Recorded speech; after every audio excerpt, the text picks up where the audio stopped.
Muchas gracias. Para los que veo varios rostros conocidos, agradezco a la dirección del centro por seguir proporcionando los cursos. Ya muchos son conocidos de diversos cursos.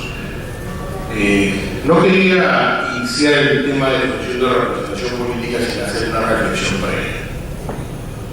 Como ustedes saben, los parlamentos en el mundo, desde el siglo XX a la fecha, estamos hablando del siglo XXI, para los que aún no tienen conciencia que estamos ya en un nuevo siglo, están dejando ya la función legislativa en un tercer plano, porque consideran en un primer plano al control político y en un segundo plano a la representación. Y algunos otros parlamentos hacen una fusión de lo que es la representación y el control político. Definitivamente están íntimamente ligados y lo vamos a ir viendo en el desarrollo de la sesión. Quiero incidir en esta reflexión que Llorente y los estudiosos españoles señalan. ¿Por qué? Porque si el Parlamento peruano no enfatiza en los temas de representación y en los temas de control político, su desprestigio va a ser mayor, porque son los únicos instrumentos que tiene actualmente para poder tener mayor cercanía con el ciudadano. Y vamos a ver por qué. Si la primera lámina, por favor. La ponencia de hoy día está dirigida en tres partes. La primera que vamos a ver es la origen de la representación.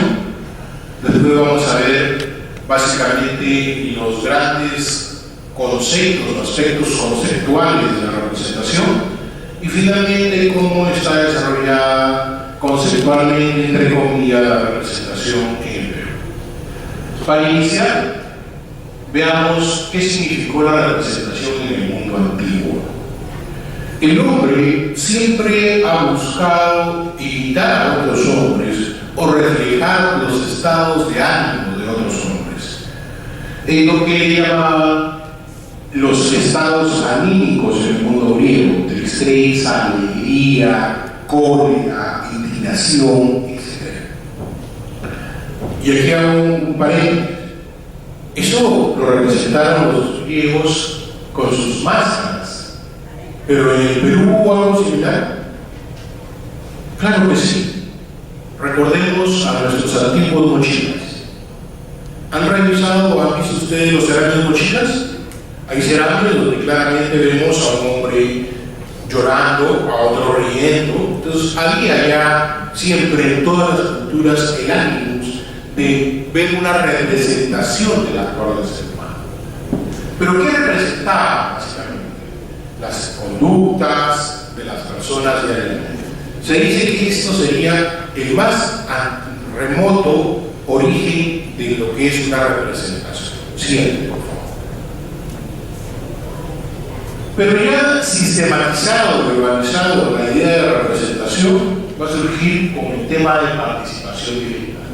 Los ciudadanos de las polis griegas, ciudades-estado, hagamos un poquito de historia, recordemos para ubicarnos en el contexto histórico. En la península del Peloponeso, bañados por el mar Egeo, estaban básicamente las famosas ciudades-estado griegas: Esparta, Atenas, como las más significativas.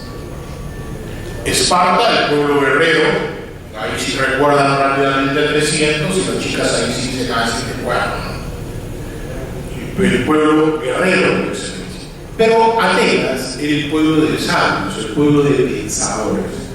Y es en Atenas donde comienza, sobre todo bajo las ideas de Solón y bajo el gobierno de Pericles, que la historia le va a llamar el siglo de Pericles, por todo el conocimiento político, filosófico que se acumula en Grecia de aquella época, a deliberar sobre que los hombres debían opinar sobre los asuntos del interés público.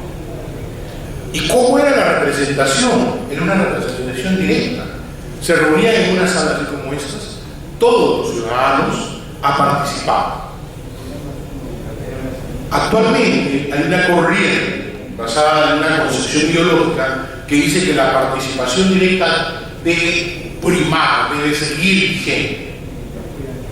¿Esa representación directa sería factible actualmente? Analicemos. ¿Por qué se podía realizar la participación de todos en aquella época? ¿Por qué sí podían participar todos? En primer lugar, por el reducido número de habitantes.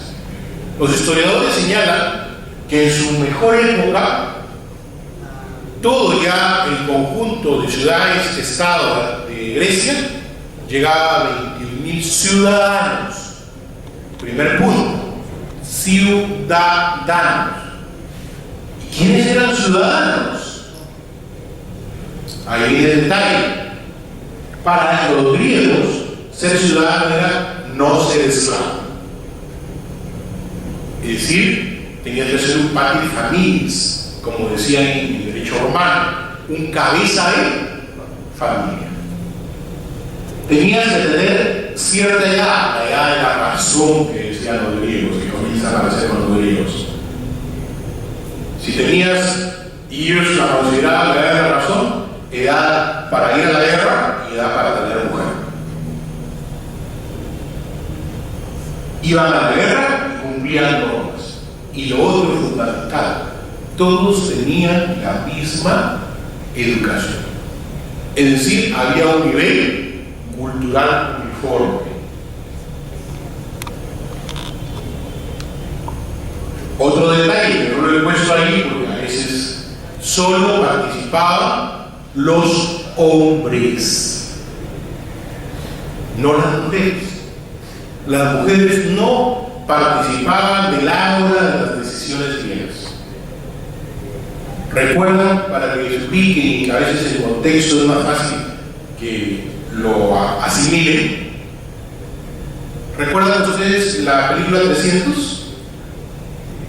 Donde la mujer tiene que ir a hablar al senador para que le pida permiso para hablar, solo para hablar, no para votar, porque los que votaban solo eran los ciudadanos y los ciudadanos tenían que ser varones.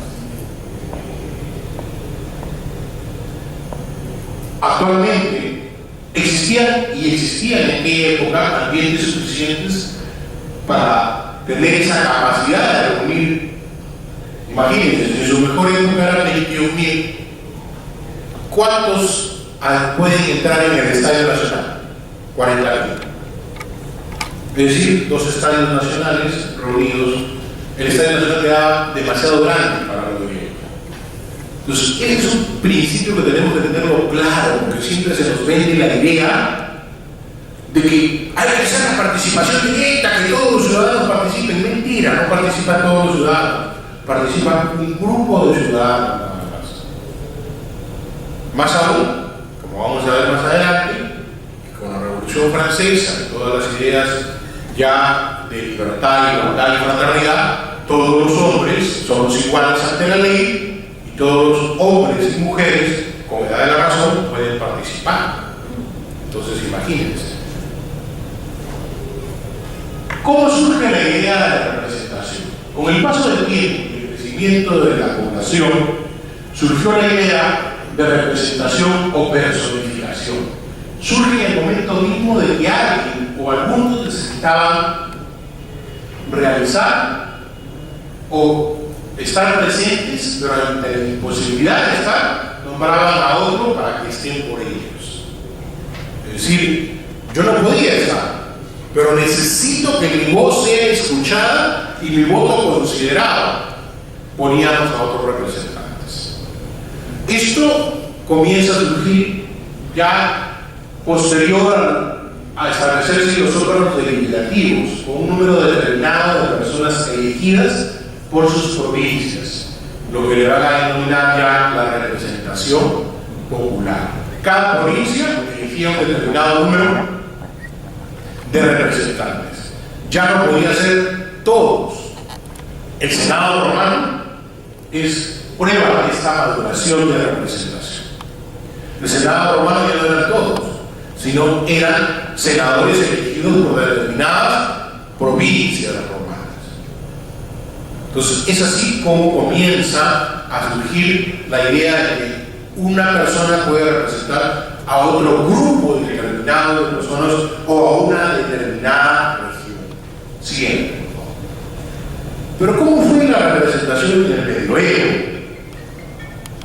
La representación en el Medioevo no fue una representación de concepción política, sino fue una representación más de tipo para justificar la monarquía, y fue una representación del aspecto civil, del derecho civil.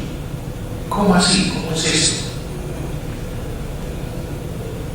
La representación del Medioevo era de que el ciudadano que era elegido, los señores feudales, recordemos que el Medioevo se caracteriza por un rey y señores feudales. Los señores feudales asistían a ciertas cortes para presionar al rey en algunos aspectos, pero era una representación con mandato directo, nada más. Por eso es que los gobiernos monárquicos y aristocráticos son los que riman en esta etapa. Inglaterra y Suiza fueron las primeras asambleas convocadas por los nobles, pero para tratar básicamente problemas cruciales, no para tratar todo. ¿Qué se trataba básicamente? Impuestos y guerra, declaración de guerra. ¿Por qué? ¿Quiénes eran los representantes? Los señores feudales. ¿Y quiénes eran los que pagaban los tributos? Los feudos. Pero los señores feudales eran los que medían si sus feudos estaban en condiciones o no de aportar para los tributos. Y a su vez eran los que establecían cuántos soldados podían poner por cada feudo para la guerra. Y de acuerdo a eso, establecían si el ejército estaba en condiciones de ir o no a la guerra. Entonces había una limitación de esa representación a temas específicos. También se les convocaba muy esporádicamente cuando el rey no dejaba herederos para ver a quién se iba a establecer en el trono. Siguiente. Les estaba diciendo ya que la técnica de representación del Medioevo era una técnica basada en el derecho privado. ¿Qué significa en el derecho privado? Hay civilistas, acá lo imagino. El derecho privado o el derecho civil lo hemos heredado del jus civis, el derecho romano, que luego fue codificado nuevamente por el derecho napoleónico, el gran código civil de Napoleón, que lo heredamos posteriormente en el Perú. ¿Cómo es la representación en el derecho civil? ¿Alguien recuerda?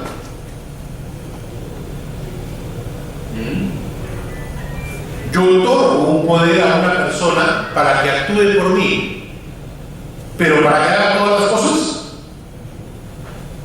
con un mandato específico, para que haga determinadas acciones. Mira, te voy a dar poder para que alquiles, te voy a dar poder para que cobres el alquiler, pero no te voy a dar poder para que vendas la casa, solo para esas dos cosas. Un mandato específico. Ese es el poder con limitaciones, un poder civil. Ese era el modelo que se ubicó en la Edad Media. Era claro que el sujeto solo representaba en nombre de las personas, municipios o corporaciones que lo designaban, y no como un mandatario del pueblo. ¿Qué significa mandatario del pueblo? Cuando yo soy mandatario del pueblo, actúo con mi libre albedrío, pensando en lo que es mejor para el pueblo, no por lo que el pueblo quiere necesariamente, sino por mis convicciones. Por eso me he elegido. Esto fue la característica fundamental del Medioevo, el mandato basado en el derecho civil. Siguiente. En el siglo XVII a la fecha, ¿cómo comienza a cambiar la representación? Definitivamente, las concepciones de representación van a comenzar a darse en Europa peninsular. ¿Saben a qué le llaman Europa peninsular? La Europa peninsular es básicamente el Reino Unido, es decir, Inglaterra, Irlanda, todo lo que es las islas de Gran Bretaña. Es así que los siglos XVII y XVIII fueron los primeros en hacerse cargo de una teoría de las cuestiones fundamentales, basadas en las cuestiones fundamentales de democracia y república. Les llamaron los niveladores y le hablaban sus exigencias de la ampliación del sufragio a todo el pueblo y la necesidad de sensibilizar al gobierno ante las necesidades de un electorado más amplio. Fueron los primeros en prefigurar el desarrollo de la idea democrática de la representación política. Es decir, que basados ya en que la masa necesita representantes, comenzaron a establecer la posibilidad de elecciones. ¿De elecciones de qué? De representantes. Y estos representantes les van a denominar ya representantes políticos. Robert Dahl diría que la representación política es un invento que vino al rescate de la democracia, porque la representación está íntimamente ligada a la elección. ¿A la elección de qué? De representantes. Y dio los instrumentos para ampliarse, arraigarse y poder sobrevivir. Es así que actualmente no se conciben instituciones democráticas si no hay elección de representantes. Siguiente. Burke sería ya el gran Edmund Burke, sería quien le da el plano teórico. Se establecería en la tradición inglesa la consagración definitiva del mandato representativo. Las razones y motivaciones prácticas que determinaron en Inglaterra la sustitución del mandato imperativo por el mandato representativo se hicieron también notar en el proceso revolucionario francés. Dos frases que deben ustedes tener claras. La primera, hablamos de mandato imperativo y mandato representativo. ¿Cuál es el mandato imperativo?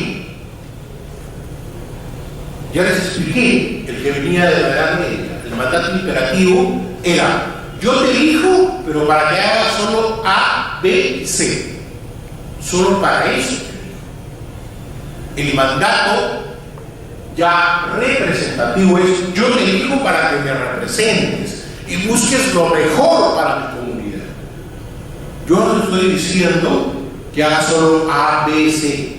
Tú ve lo que haces, pero cumple con atender nuestras necesidades. Es más allá. Entonces, Burke va a enseñar esa concepción ideológica. Es el pionero del cambio de la noción de representación y lo vamos a destacar en el famoso discurso a los electores de Bristol. Para ubicarlos, ¿quién es Edmund Burke? Burke va a ser uno de los grandes pensadores de la independencia de las 13 colonias americanas. Va a ser uno de los famosos, que no sé si han escuchado hablar ustedes a los constitucionalistas, de los padres fundadores. Él es uno de los padres fundadores. Y el discurso de Bristol es un discurso famoso que permite a los americanos construir sobre la base de ese discurso su independencia. Afirmó que el Parlamento no es un congreso de embajadores de intereses diversos y hostiles. De cada uno debe sostener como agente y abogado contra otros agentes y abogados. Es decir, ya no es el interés de un grupo que un abogado, si a mí me contratan como abogado, es para solo defender a mi cliente. Y yo tengo que hacer todo lo posible para absorber al cliente y beneficiar a mi cliente. Pero cuando ya me eligen como representante de la nación, ya no voy solo a beneficiar a mi cliente, a mi grupo de poder que eligió, a la zona que represento, sino tengo que ver por todo el Estado, por todo el país. El Parlamento es la asamblea deliberativa donde se discute de una única nación con un solo interés, el de la comunidad. En ella no deben prevalecer los objetivos ni los prejuicios locales ni estamentales, sino el bien general que deriva de la razón general. Miren ustedes. Entonces, con eso está él ya tajando definitivamente el tema de lo que sería la representación política. Ya no es el representar a un determinado grupo, a un estamento, a un determinado, como diríamos en la Edad Media, a un determinado grupo de oficios, sino de representar a la nación, los intereses de la nación, y donde se debe deliberar esta manera. Siguiente, por favor. Posteriormente, Mill, Sieyes, Madison, Jefferson, todos ellos, los famosos padres fundadores de la independencia americana, habían llegado a una conclusión radical. Resulta obvio que la democracia no podía cobrar otra forma que la democracia representativa. Y esa es la gran virtud. Actualmente, algunos, todavía con una tendencia política determinada, hablan de democracia popular o democracia directa. Yo les pregunto, ¿podríamos reunirnos? ¿Cuántos millones han votado en Lima para estas elecciones? Creo que algo de 4 millones de ciudadanos. ¿Podríamos reunirnos 4 millones de ciudadanos en una representación directa? No habría ni siquiera el local suficiente para que sostenga 4 millones de ciudadanos reunidos. Por eso que esas teorías. Y es más, la pregunta es: ¿todos tenemos la misma capacidad de entender las cosas? Por eso, tal vez no. Pero por lo menos todos hemos tenido la misma oportunidad educativa. Definitivamente que no. Entonces, ¿cómo es que alguien va a venir a sustentarnos el presupuesto, por decir? Y otros por ahí dirán: oye, yo con las justas sé sumar y restar, ¿cómo me vas a explicar todo lo del presupuesto y todo eso? Por eso es que los padres fundadores dicen que la democracia no puede cobrar otra forma que la democracia representativa. No lo he puesto ahí. Mill ya es uno de los drásticos, con Smith posteriormente, donde dice que la democracia norteamericana tiene éxito y fundamentalmente Estados Unidos es lo que es porque elige siempre a sus representantes, y los pueblos tienen que elegir a los representantes, aquellos que son los más preclaros, aquellos que son los más preparados para gobernar. Suena tosco hablando en ambientes populares, pero el nivel académico es lo correcto. ¿Por qué? Porque los improvisados originan lo que los gobiernos que tenían en América Latina. Y las catástrofes económicas, financieras y políticas que tenían en América Latina. No se consigue en Estados Unidos, por ejemplo, que un presidente lo haya pasado antes por las asambleas legislativas o que venga de una formación académica sólida. Y los representantes a los parlamentos igual son los más preclaros de sus zonas. Acá es el que tiene más plata de la zona, o como decíamos criollamente, el cholo maduro. que no necesariamente es el más privado. Las elecciones son el instrumento unificador, dirían sus pensadores, frente a una sociedad dividida.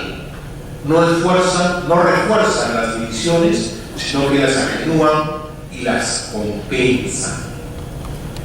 En realidad, el sistema electoral de cada país, como diría Dieter Norrie, ya es todo otro tratamiento.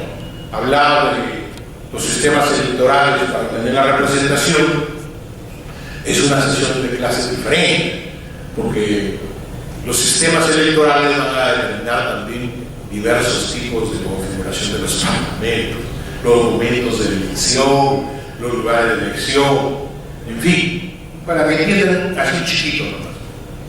¿Ustedes creen que si los parlamentos eligieran en fecha diferente al presidente de la República, tendrían la misma composición que tiene actualmente el Parlamento peruano? No. ¿Qué pasaría si el Parlamento no se decide en primera vuelta, sino en segunda vuelta? ¿Qué pasaría si el Parlamento peruano no fuera números clausus? Y es más, números clausus insertos en la Constitución. Me explico, para hablar castellano. Números clausus significa que es un número establecido en la Constitución. Colombia, por ejemplo, es números apertos, número abierto. ¿Cómo es esto de número abierto? Su diseño constitucional dice que el número de representantes será la proporcionalidad que establezca el electorado, el crecimiento de la masa electoral, algo así es el concepto. Para que tengan una idea, el Perú en 1993 tenía algo de 20 millones de peruanos, 120 parlamentarios. El Perú, el 2011, que fue la modificación, tenía algo de 28 millones de peruanos. Subimos 10 congresistas a 130. Hay una proporción, esa es una de las grandes críticas que hacen todos los investigadores sobre el tema de la distribución proporcional del electorado. Estamos subrepresentados.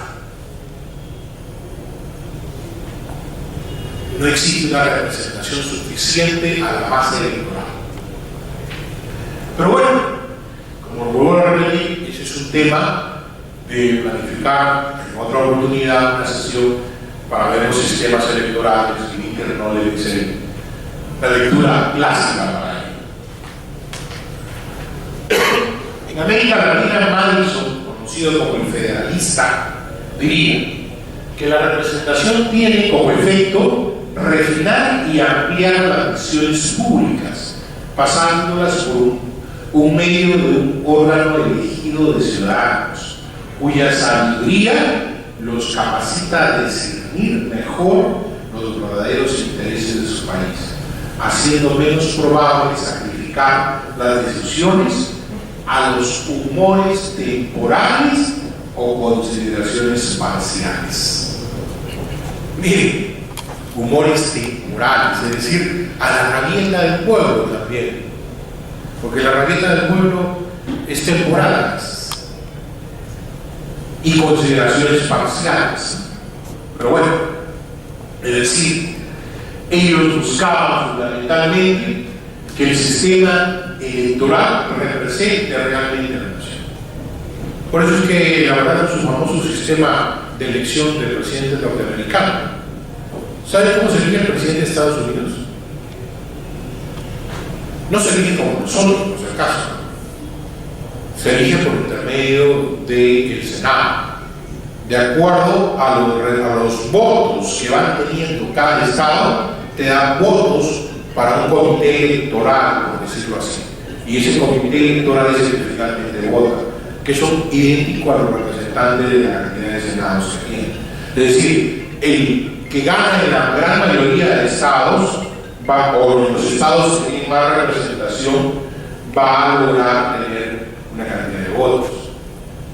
Por eso es que Ya en esto, cuando entran los matemáticos y entran los científicos, desnaturaliza el tema político.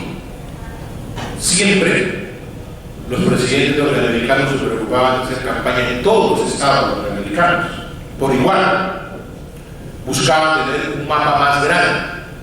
Las últimas elecciones no ha sido así, porque ha entrado la estadística, los matemáticos. ¿Qué dicen los matemáticos? Mira, si tú ganas en tales y tales estados, que son los que tienen los más votos, despreocúpate de los estados pequeños. No interesa. Porque con la votación de estos estados, tenemos los votos suficientes para ser presidente. Por eso es que termina el mapa de Estados Unidos pintado de la gran parte de color azul, pero los que salen elegidos los que son de color rojo. En Estados Unidos los dos grandes partidos utilizan el color rojo y el color azul. Esa es la diferencia con nosotros, pero eso también ha llegado a nosotros, al Perú.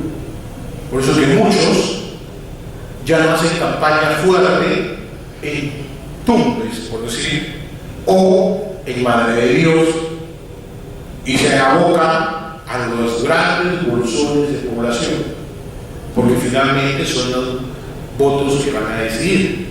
Pero olvidamos esta visión, dejamos visión parcial cuando debemos tener una visión total, porque ellos también son parte del país. Siguiente.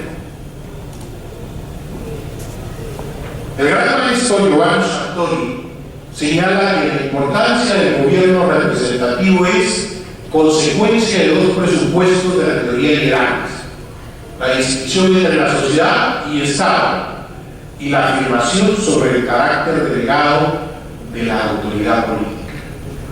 Nos habla de la distinción de sociedad y Estado, y la afirmación del carácter delegado de la autoridad política. Es decir, el tema es que nosotros, por un pacto social, delegamos a otros para que nos representen y nos gobiernen. Eso es lo que plantea. Finalmente, en este debate histórico diremos que el gobierno representativo ya no fue una opción, una preferencia teórica, un deber ser, sino un arreglo obligado para todo sistema democrático. Desde entonces, el sistema democrático no pudo prescindir de las instituciones de la representación política. Todas las democracias tuvieron que echar mano a esos arreglos para poder dar. Toda democracia que se ufane de tal tiene que tener una representación política, es decir, tiene que haber una elección de quienes lo representan. Siguiente. Vamos a consolidar más estos conceptos cuando hablemos de las aproximaciones conceptuales. En estas aproximaciones conceptuales vamos a hablar de tres grandes ponentes: Sartori, Hanan Pinky y Pedro Abao. Un brasilero, un americano y un italiano radicante en Argentina durante mucho tiempo y que estudió toda la politología peruana, latinoamericana en general. ¿Qué dice Giovanni Sartori? Propone tres diferentes perspectivas para entender la representación: una representación jurídica, una representación sociológica y una representación política. Dice que son los tres grandes rubros o conceptos con los que podemos entender la representación. Dice. La representación política es la que señala o defiende Maquiavelo, Hobbes, Weber, Gramsci. El representante es a quien obedece la comunidad bajo su jurisdicción. Concepto asumido por los que consideran que la idea central de la política es el poder. ¿Qué quiere decir esto? Para Sartori dice, representación jurídica es cuando yo soy el representante de ustedes, y como soy el representante, ustedes están en el deber de obedecerme. Cuando pierdo la autoridad sobre ustedes, ustedes la reemplazan por otro al cual ustedes están en la obligación de obedecer. Es la representación considerada la idea central de poder. Poder de yo mando sobre ustedes, pero porque ustedes me delegan. ¿Me entienden? Siguiente, representación sociológica, la idea de identidad. El representante pasa a ser un igual o alguien que va a defender los intereses del votante por pertenecer a la misma clase social, al mismo territorio o practicar una ideología similar. Es decir, una identidad entre los que me eligen y a los que representan. Por ejemplo, los que vienen como representantes de zonas de comunidades nativas, hay una identidad identificada con ellos. O el representante de los empresarios o de los mineros, hay una identidad sociológica. Representación política se relaciona con la idea de control y de responsabilidad del representante. El elegido debe responder por sus actos de acuerdo a las exigencias de la ciudadanía que lo sostiene, de tal forma que ésta le retira la confianza de no satisfacer sus deseos. Es decir, en la representación política ya hay un feedback, como diría, un ir y venir. Yo lo represento a ustedes, pero ustedes me sostienen en la medida en que yo sigo cumpliendo o atendiendo las necesidades de los que represento. Y a la vez estoy obligado a dar cuenta. Pero cuando ustedes me van a juzgar, cuando juzgan los representantes, los representados a sus representantes, lo juzgan en las elecciones. Las elecciones es el juicio popular a los representantes. Si ese representante sigue realmente cumpliendo los intereses de su masa o de un sector de toda su masa, va a continuar siendo elegido. Si no, te cambio, te reemplazo. Por eso es que en los parlamentos en el mundo nadie habla de no reelección. Al contrario, los parlamentos más sólidos en el mundo están compuestos por sólidos partidos y partidos con representantes reelegidos por muchos años. Porque finalmente, quien los va a juzgar si deben continuar ahí o no, es su pueblo, sus representados. En España conocí a un señor que tenía 35 años de parlamentario, de diputado, de la Cámara de Diputados de España. Y nos decía muy abiertamente: yo no pienso pasar a mejor vida, es decir, candidatearme para senador. Yo todavía represento a mi pueblo y voy a ir por otra reelección más. Es decir, una representación política donde lo que lo sostiene es el representado, basado en él, porque es fiel a los intereses de él. Por eso es que es menester investigar y analizar cuando los medios de prensa con intereses económicos detrás nos venden la idea de que son los políticos. Hay incluso en un canal de televisión famoso dice: el Parlamento peruano está como está porque está lleno de políticos. Yo diría que no, está como está porque no tiene políticos, tiene improvisados. Analicemos cuántos reelectos hay en el Parlamento peruano actual y cuántos creen que habrá en el próximo Parlamento peruano. Entonces, está porque no hay una identidad, no hay una representación política.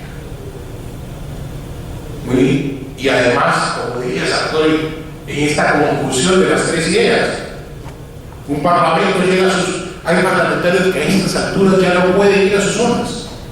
quiere decir que ya no hay representación jurídica, ya no obedece sus representados.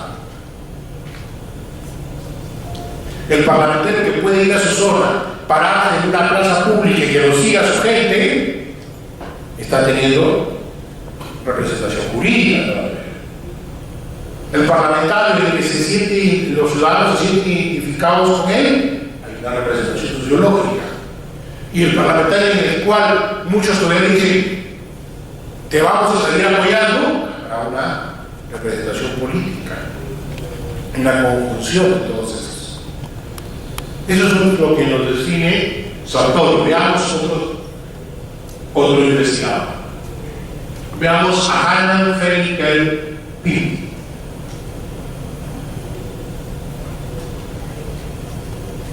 Y ella va a establecer 5 dimensiones de la representación.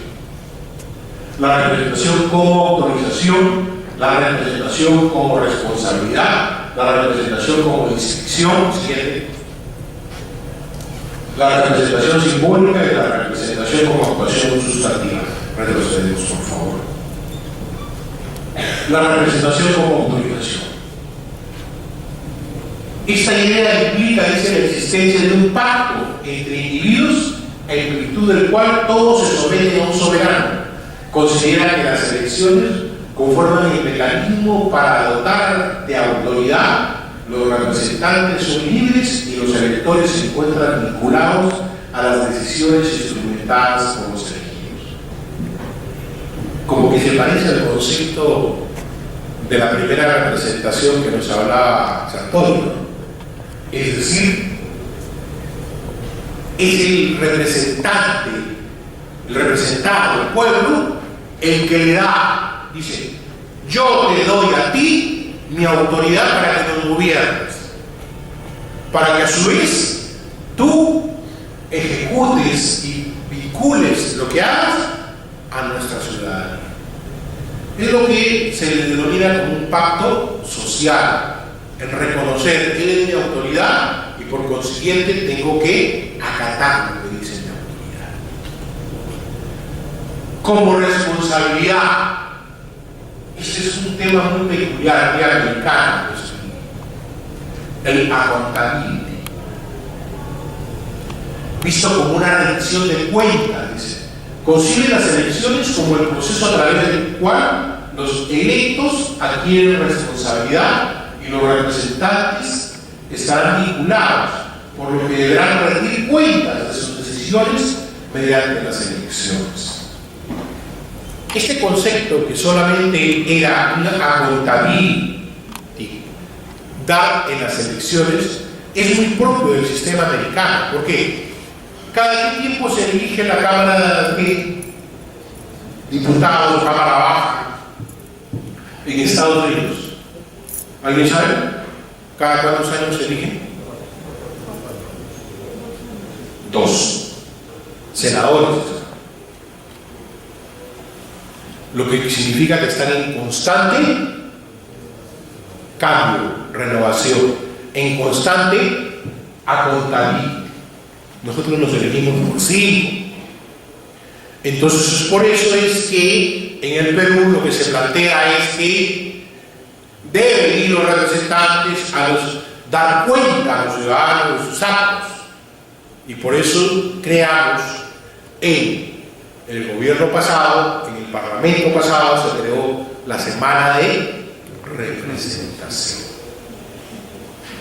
como un mecanismo de dar cuentas, como un mecanismo que el ciudadano conozca lo que su parlamentario está haciendo por él.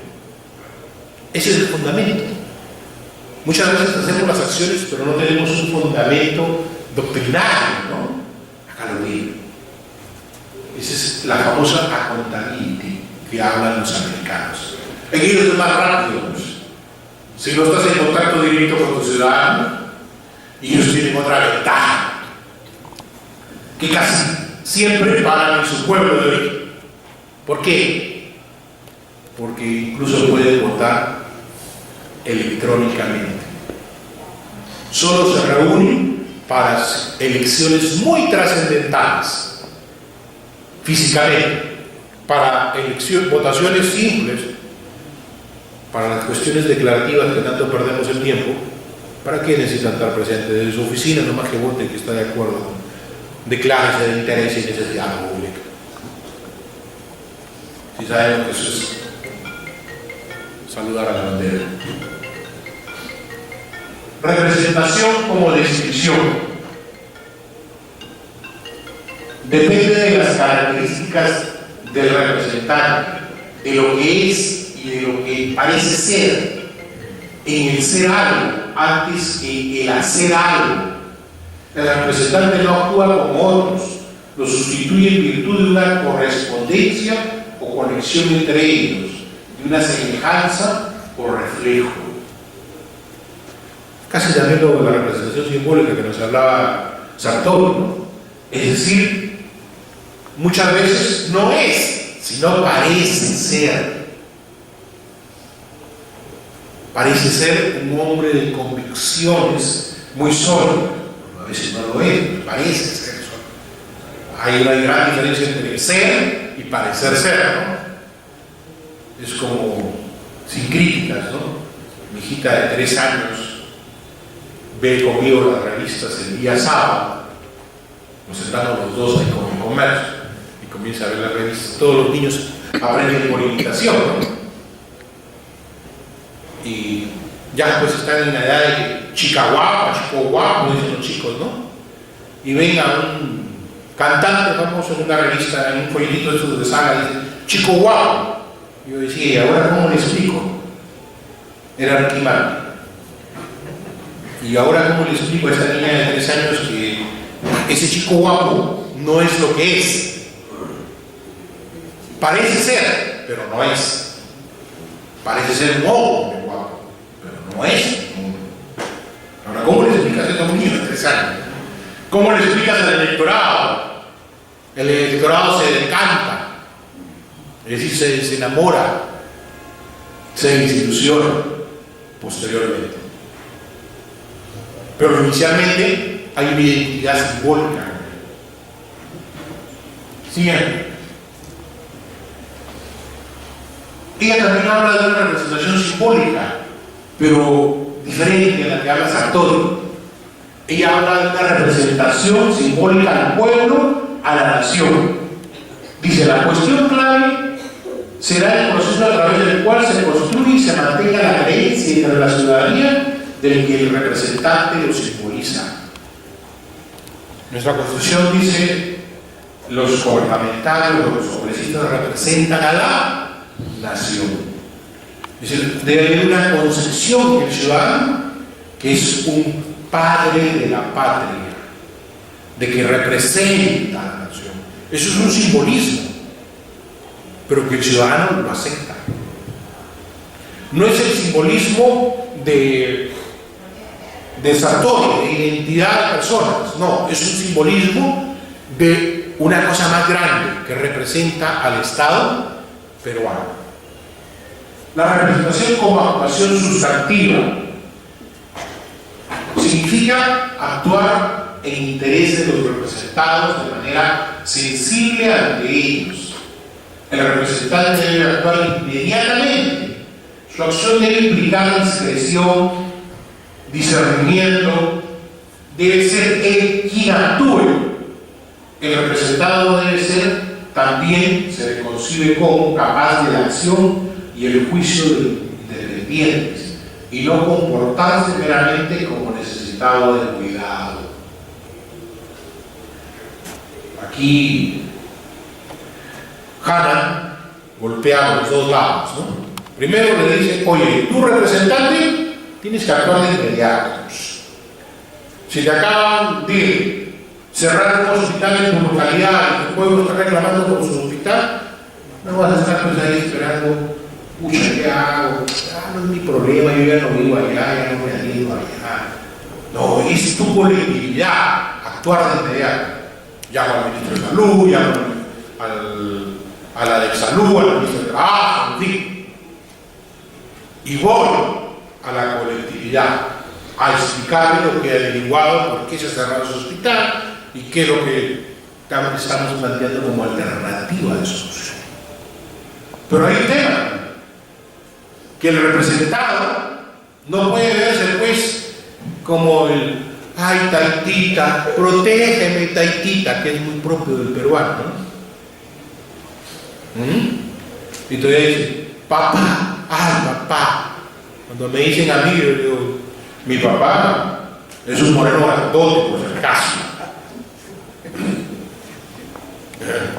Entonces, no debe presentarse como un necesitado de cuidado.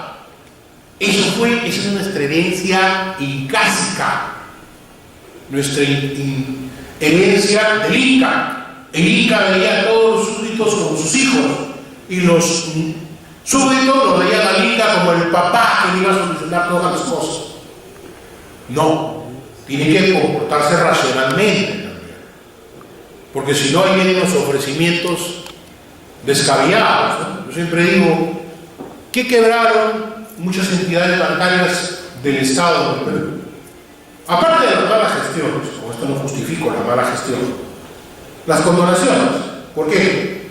Hubo papá, condóname la deuda del Banco Materiales.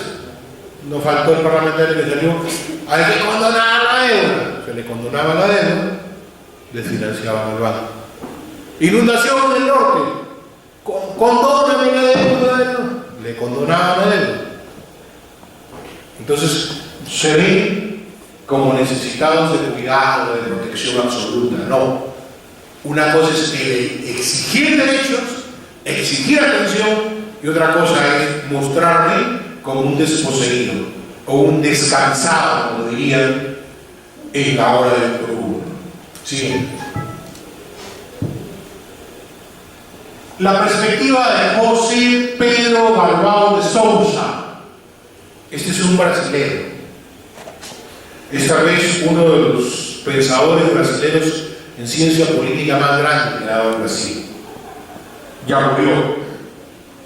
El tío Sartori, que es más antiguo que este señor, todavía está vivo por si acaso. ¿Qué nos dice? Tres aspectos dice que hay que analizar en la representación. La representación de la sociedad por el poder, la representación de la sociedad ante el poder y la representación de la sociedad en el poder. Entonces, tres cosas, ¿verdad? Parece lo mismo, pero no es esa. Son representación de la sociedad por el poder, ante el poder y en el poder. Veamos qué significa cada uno. Por el poder. No vayan a confundir tampoco esos términos como los viejitos, ¿eh? Si pueden, ante lo que pueden y en lo que pueden. Muchos se sonríen por experiencias. Bueno, veamos, por el poder. Tiene lugar cuando los dirigentes actúan en nombre de la sociedad que gobierna. Se trata de la representación inherente al poder, que emana de la propia articulación de la sociedad, sin el cual esta resultaría acéfala. Es decir, yo represento por el poder que tú me has dado. Por eso estoy aquí, por el poder que tú me has dado. Y en base al poder que tú me has dado, yo puedo votar en el Parlamento. Yo puedo exigir a los ministros. Yo puedo controlar a los ministros. Es el poder, por el poder que me has dado. Ante el poder, la representación forma el ligamen, es el ligamento, la unión entre la sociedad y el poder. El poder representa a la sociedad y esta se representa ante aquel, elevándole las conveniencias y necesidades sociales. Es decir, el ciudadano eleva qué es lo que quiere al representante y el representante hay una ligazón entre ambos para recibir y dar. Representación de la sociedad en el poder. Conduce al gobierno representativo, característico de las sociedades organizadas. Es decir, toda sociedad está en el poder. Pero ¿cómo está en el poder? Volvemos al primer punto. por sus representantes. Porque finalmente todos los aspectos de la sociedad, todos los espectros de la sociedad, todos los estamentos, clases sociales, grupos étnicos, como lo quieran llamar a la sociedad, están representados en el Parlamento. Y el Parlamento es lo que representa al poder. Muy bien, creo que con estas concepciones vamos madurando un poco ya lo que es la representación en sí. Y miren, con todo esto de doctrinarios que han hablado tanto y han desarrollado tanto, lo que hicimos en el Perú. Ponga usted lo que hicimos en el Perú. Eso es todo lo que hicimos en el Perú.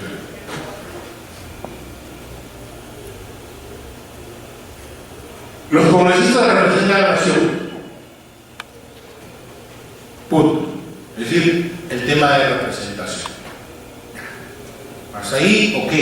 Tratan de sintetizar todas las teorías, es decir, la capacidad de representación de no un solo grupo, sino, como decían los pensadores, como decía Burger, ya no debe ver el interés de un grupo, sino de toda la nación.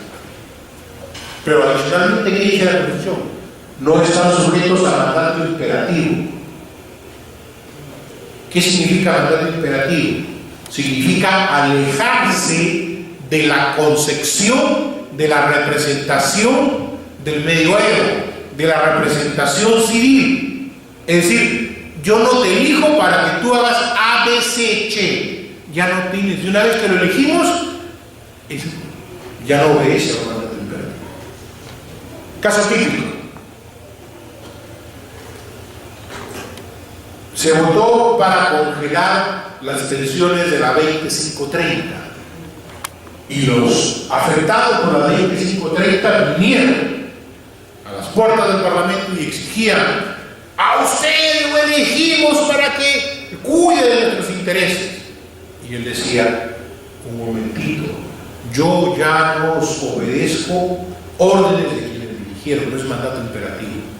Yo cuido ahora los intereses no de un grupo, sino de la nación. No hay mandato imperativo. Quiere decir que son libres de sus decisiones. Este concepto de mandato imperativo tiene sus bemoles. ¿Por qué?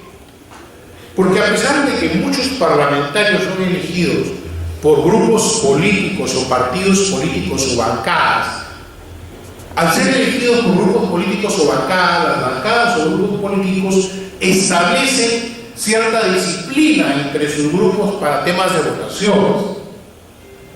Entonces, el tal mandato imperativo no sería tanto. ¿Por qué? Porque finalmente se acoge a la decisión de su grupo o de su partido político.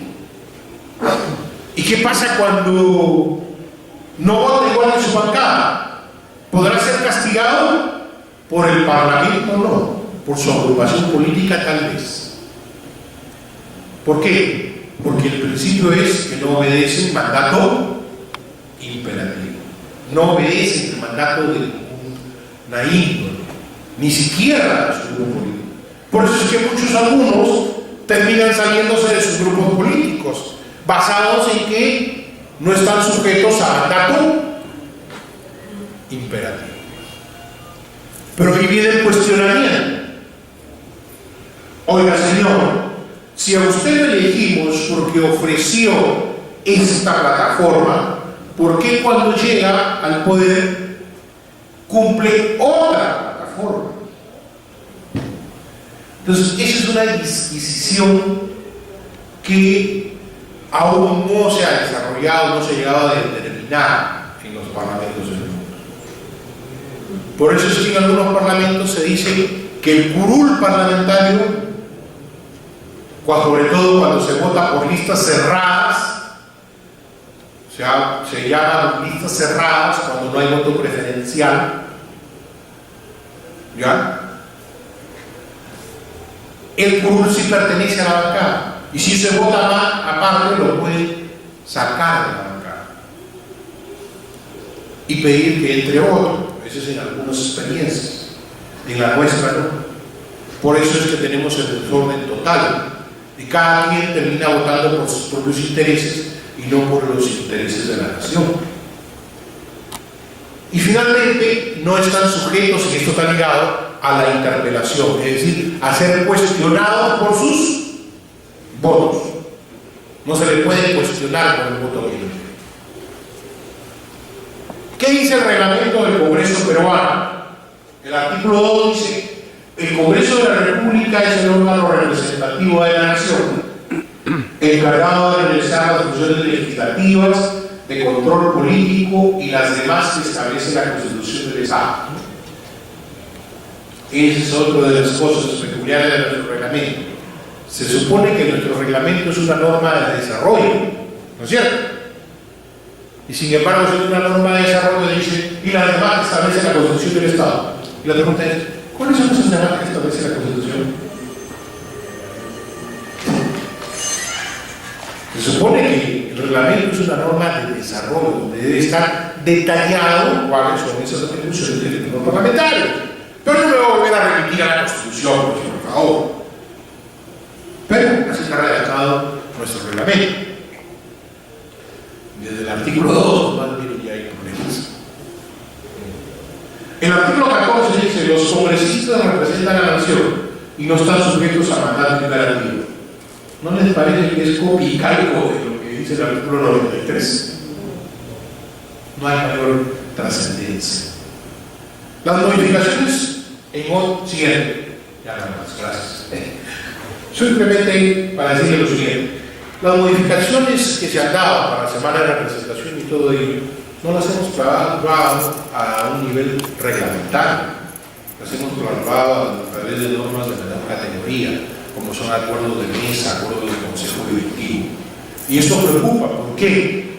Porque si hay algo que hemos hecho como creación heroica propia del Parlamento peruano, es la semana de representación. Así como hay algo propio y heroico a que sea muy criticado, la hora no, en el Parlamento peruano, que le llaman algunos, ¿sí saben cuál es la hora no? Todos los jueves, antes de que se inicie en sí el pleno, se pasa lista y se da rienda suelta para que todo el mundo hable de lo que pueda hablar y lo que quiera hablar. Son casi 1 o 2 horas, a veces hasta 3 horas, como diría mi abuela, de desfleme. De cada quien saca lo que tiene dentro, ¿no? Pero eso tampoco está en ninguna parte del reglamento. Eso es una creación heroica nuestra. ¿Es bueno o es malo? Tendríamos que buscar el fundamento. Y de alguna manera hay un fundamento en el sentido que permite, sobre todo a las minorías, hacer conocer a la opinión pública algunas cosas importantes que pasan en su localidad y que no son atendidas.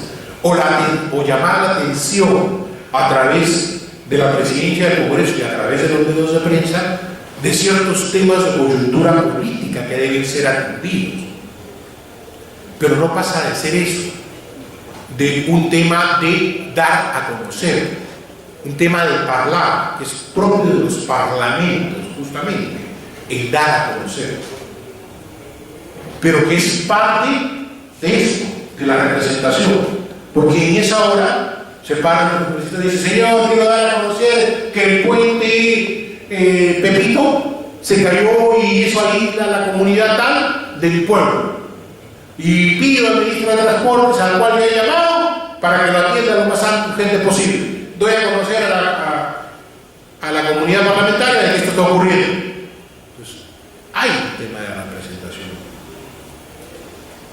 Pero son cosas que se van creando y que podemos perfectamente encajar en todo este espacio doctrinal que hemos señalado. Muy bien, no quiero aburrirlos, esto es un tema muy conceptual, muy largo, y sé que tienen varias cosas todavía para atender, eso lo programado para el día de hoy. Tenemos una sesión de aquí el lunes y luego el miércoles, así que espero ver los mismos rostros o nuevos, pero el mismo número. ¿Alguna pregunta? Sí. ¿No? Si no hubiera ninguna pregunta, hablen ahora o callen para siempre. entonces puedes ir en paz.